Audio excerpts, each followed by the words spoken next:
aywa woto ne ute kigu la sempila tambo la karshamba so kusin kwala talwazu kasanga sakambe waka katubone tiwati noma wazu kanga lol pori ton bandar karsamba Sheikh Hussein kwala ta venere tondo ya bon yodo labam dikanta he l'islam fa ke bijilli alhamdulillah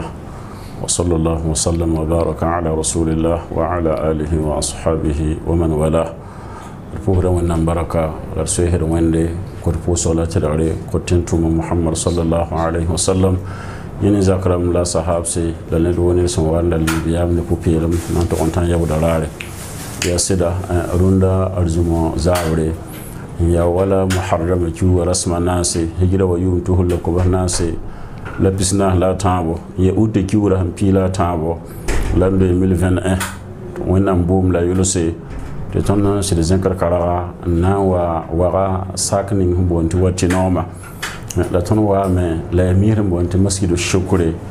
Sheikh Omar Sankara be mihinni nga moduru so wuso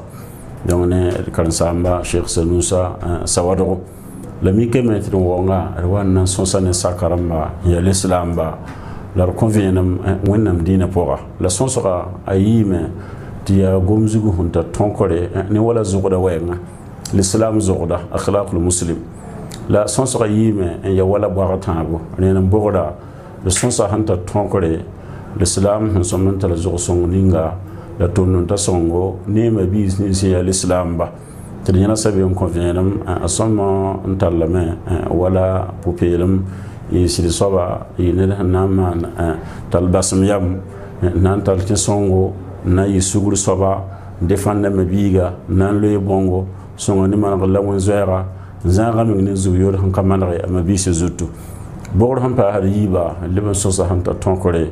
l'islam so man tar zodo ne anibni si pa l'islam ba be watun zamana po nyime tara tonkore ne wala yam nan tonk taburum yam nan kontaba song taba man yagalma defantaba kumtabi manara ka taba la leba pour tab zunodo zini sembata tonko ni wala dine zinse on fangi la buni ngel himpi wazugo yorma bogoda tonka me ne l'islam zodo ne zakaramba wala fo para wala fo kamba wala fo zidin tasi fo hon vineba te fo zakaramba fo menta so la zo songo ni bamba tinya sabe la mon convenum donc inshallah so sera yime te wala gum zuga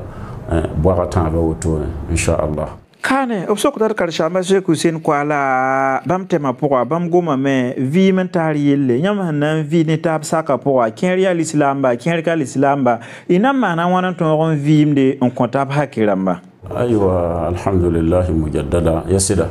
ya son sera pourquoi wulige me l'islam son mental zo songo ne amabi ni simpa l'islam ton zamana kala zamana wuso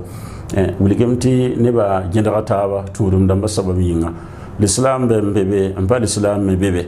donc les cas sont rapport on wuligi wennam dine pas dire l'islam taratal tom ta songo la zidin ta songo la vim sin yidnere ne mabi him pas l'islam l'islam dine pas contenant apodon sarlane a gidral apodon am piliselam ya rinkite alquran pour wennam gobe do qulu lin nas husna ayirine ba ko ya han yir somulum ko ya han yidnere lebandi ka biligri diton hanna vim ne mi sin pa l'islam ba aratam ti tonkor jini be tonkore ya téléphone tonkore je ko 40 kara ya kunun ko ne da no fa ya buni dine han sagalre ba malaga ne da wakat fa yam song tab dini tuma wala dine to de zugu ndayiri ndaga dine to de zibamba ne da han wa ndatam peng fo ne nga konta la me ne da zak yelle fo managa da me ahambe susanga pusa ne zaman taram ahantar suno ya parando furi pusa ne zaman zuno enfin e bomu ne sakdina pa jeda quoi la zinkang me lallam trikelo ngus bala ndawo to ke zening dine hen jidray ba dine sagalam de ton kontaba ton yolo taba ton de fantaba ton kumtab ni bana yisa mo piet pour la mi ke maha ton zamana ka usrafa ka wote ton betame tiya wala tige wakat da ton dat masa en toktaba te wa tigre balla tonkora dine han sagale ma dine sangida no ya bumu ninga bazemes tigra hammi kemeti tigninga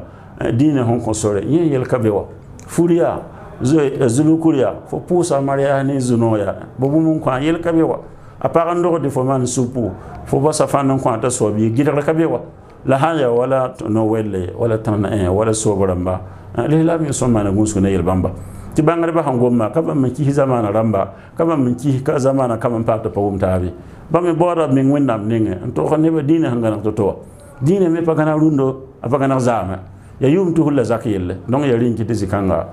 tan wuli dem bala le solonga dina tam te vivne tabne la fi non taba gataba tel taba la yam nyaaq tab managar po fa jilli ya zamana me poga dina be yela kan poga la hawa ya dina yel ya sahan yela l'islam tal daño ko menga yel bamba zugo donc son sera yi woto ne ko to nan te zem sa pour on a ko le sonde on va to on pause ni nga memba be men temps passé ñu sor ñu sor ko to won ya fa pour subhanakallahumma wa bihamdik nashhadu an la ilaha illa ant nastaghfiruka wa natubu ilayk Irikar shamba Sheikh Hussein Kwala logor pore ton pam de mire limam kasanga Sheikh Omar Sankara ya bam le mire limam ton penagarba ya bun yodo ne pasra la bam talanten pasondo wazukanga logor pore Alhamdulillah rabbil alamin wassalatu wassalamu ala rasulih al-amin wa ba'd assalamu alaykum wa rahmatullahi wa barakatuh pipi irpira wannam yenando yengondo la lekos pour sur la tilalon ko nabiyam ni ya bas biyam nabiyama wana pasa tilari wana pasa shekal songo ne pore ninga tab sallam len salma lo gor pore ya sida runder pama de karsam kasanga Sheikh Hussein Kwala ninga hiniro ne dan tare dina kom la ta dina ko nyur fa hitara kibare réseaux sociaux la mo ne ba ko venam ko to ta to ko dina malari ya runder la wana man ton me shekal songo ton me hembe sak mbonti wati nom to kon wela ni masjid mi hiri wuro mbonti masjid shukur lar pa mer kala sam ka hanga Sheikh Hussein Kwala to wa lik sonsro li la ma da tur sumne wisro ton me hembe zaman ninga point nta wati nom li lamba la li lamba hankel fangil kapi ti sonsra agoma li lam zogod yelle akhlaqul muslim yi sonsra gomzula on ya gomzula berra ne poro to kebe en wele sam ta wazin zata li lam zogod han somba ye soba yenda ne li lam taase yi mun soba li lam zogod han sikadi ye soba yenda ne ni zimbab li lamba ne mikti ton Burkina Faso ka ton vuya ne taba ne ba yi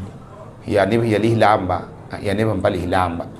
yam me sanwara tuna ta bu vim zaman pokoy ti dinde mayon pa yemri rilla yamme bang zining yamme hento vim non tarabe tarawane sang larawane zuleisi ril kitamti oblika sonskang me mundido sit convenam ti pide point nan partabo oblebon kon la venam lilam sirran tal zogninga na zakramba ma abudu ma fami pourquoi ne lilam sirran vim ne parto to ninga ti mimti zasa me malade ti nga malak za son sampa malade barati ngai malade afana yi malade lilia yela tabo to la wandi kam kon wati nom li lamba la Burkina Faso li lamba gilli hatir ko to wannam ti wana yawbil somde hona kiti tum kanga wotowa ayitum nay kasetu song ne wannam ne hal ki omdale naam kane obkin kare shamba Sheikh Hussein Kwala tema poa un sokir kare shamba Sheikh Omar Sankara fuye furudo me la baba me ya wamdi ko la ka mbado la ka ya bwenti ya woto kare shamba ti fuye libe wale mbumbu alhamdulillah rili ya sida mikamti edembe zaman ningai fuye ko oble ka wisro len kiti meti ton me raman nongolom ti kare shamba 105 yel ni sin to malazasa la 20 kanma room morene sons ka piwa yelo wis ko zutu ti ya sabab kan sa ya wa sabab ber moha ba ha mikta ta bebe mi sabab ti zasa mi ya bure ta yella men ngara ya dine pa miwa kidam to sons ka po wa be dine viena ma li lam sana wim da zaken ti rawa men andi ka nabi yamma alayhi salatu wassalam tam na kenden ning wim na paraba ti para men andi ka na kenden ning sa ha po sa me hendelike ti rawa ba nga hake para hake henzawi ti para me bang rawa hake henzawi tinan gumta boto tulhu wa wazininga ifa sakdam ti adam bin malare asan woto wannam san sak za sa malakdam na san mi kam moha tin tondi ka dina lor por wenge ti le bo mo da ladnam pokoy war ñu yam leedo tin ne fa gil kep yeme henne bum ni nga yaka wonzo yakam bas la leben yak wẽnnaam dĩinã n bas n tɩ lebg tõnd sẽn tagda mosã yẽ na n yɩ galga tõnd sẽn na n gãlge n tik ne yaool n vɩɩm ne pagba wakat kãngã a na n yɩ sabab wa ne sãanga rel kɩtame tɩ tõnd me sẽn tar pʋ-peelem la leb n tar ned ma bitaas ya zendame rũn-kãngã ya ned fãa gil kɛp tall sugri ya berre warkar saama sẽn goma kãadmã mengã yẽgra ya sugri sãn pa zĩndi zĩig baa yembr pa tõe n manege bala ad n bis pa tõe n vɩɩm ne taaba n pa maan tɩ yõ sõg taab zug ye yẽ pa tõe kɔa bala wẽnd mengã sẽn bas tõnd tɩ d vʋya yaa ya sugre wɛ sãn bale tõnd sẽn tʋm tʋʋm ninsã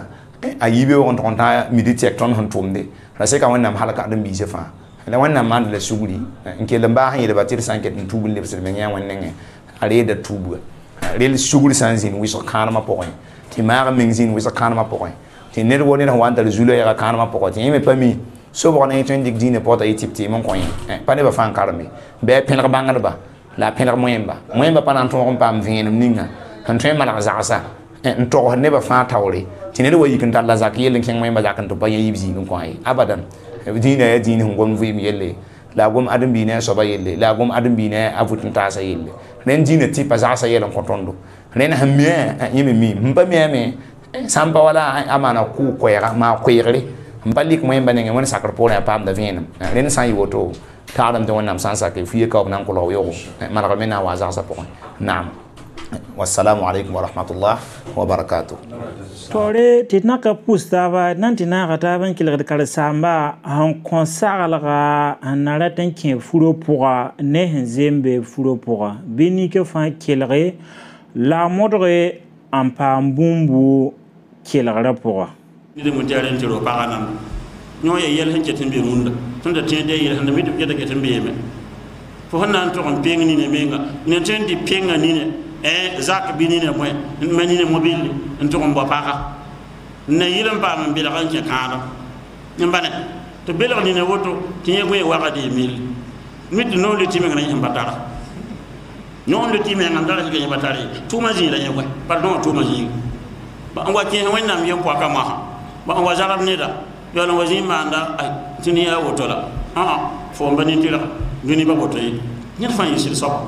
tɩ sɩd bala n baasde bũmb sã n yɩbg ne ziri pa baasde bũmb sẽn yɩbg ne ziri pa baasd kãadem pʋgdɛ donc zen dãmba da sãn man dat n kẽb kãadmã ned fãa yɩ sɩd soaba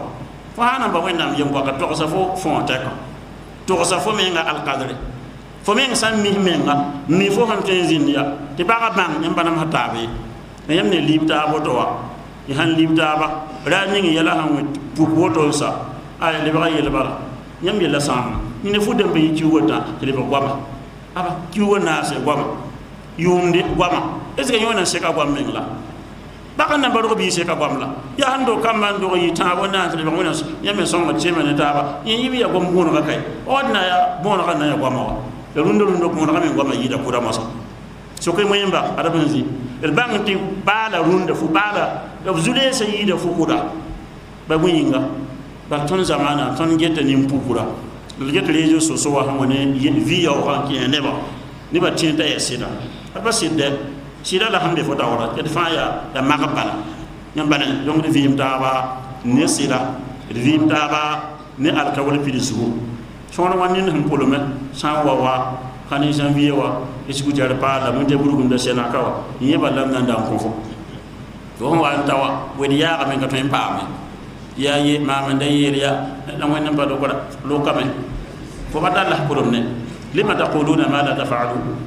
kabura maqtan inda allahi an taqulu ma la tafalun fo hon ka tẽ wa ra pʋlem wa ning fo yama la sĩnda wẽna sẽn lokto fo ling nida ne manegre yõ balla manegr kaye la fo zĩig pʋlem bɛda nan gʋlsa a baaba maka kẽemam na n sõma la gado Amérique fo menga zĩig la d pa le baad ka tɩ bia ka ye le wẽnnaam wa yẽl fãa goma sẽn tõe dĩinã pa rogl fo tɩ goma sẽn pa tõe n wa pag ye goma sẽn tõe wã yãmb bãne la a Muawiya ne Abu Jahm b sẽn wa n baooda paga yaa wẽnnaam dẽn tʋma alayhi salatu wasalam amma Abu Jahm amma Muawiya fa sa'du a Muawiya sɩd togsg wɛɛngẽ a yaa ned sẽn yaa talga nan togsg lame la Abu Jahm a yẽ nin-dum sẽn tol wẽego taar fãa rɩɩbã yẽ be be dɛ la wẽn lugame a tʋʋda wẽn luga nabiyaam togsa paga sɩdo ne wã fo ka tõe n zĩnd talg na wʋsg pa neda ne fo bala sɩd kʋdra nugda sõoma yõ me nugo tola webo da fo si kula nugo pa pamre furo usama to ibn zaid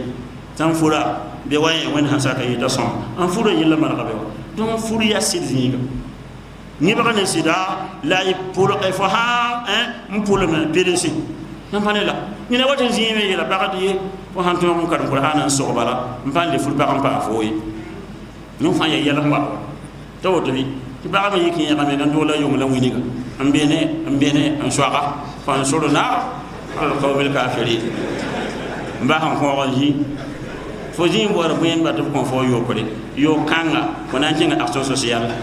bal moy ma badal fatwa kanga yi dal bi la yukallifu allah nafsan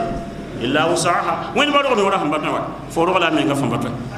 man yindi fo yeta hankal qur'ana so ko kana fur ba amba ta karaman so karaman kitaba da masa di ga hadi hiramba ma ha le ba ko enket rala fo bidi alkawla wa aw fo bil uqud ni ba mo do fo nza menga ni wa imam ahmad yelam ya ni ba za fo ahwa ngumda ya fo jaba rabi ni fo yima nabi ya alayhi salatu wassalam ngoma ti sharadam hasan diyam pidisi yam han tik di parale ba halal ni fo bi fo yima woni de fanke huma ko bara ko fo yima la fo ma ya ne nga vini benen di ko sharadam na na wa ri fo to ni fa yisi lamba sandike pidisi tiŋole bũmb ninga sẽn ya bʋr gẽnde kãadmã yɛl lamba ratame tɩ fo sãn n vɩɩm ne zaka soaba yãk n naf baga حي على الفلاح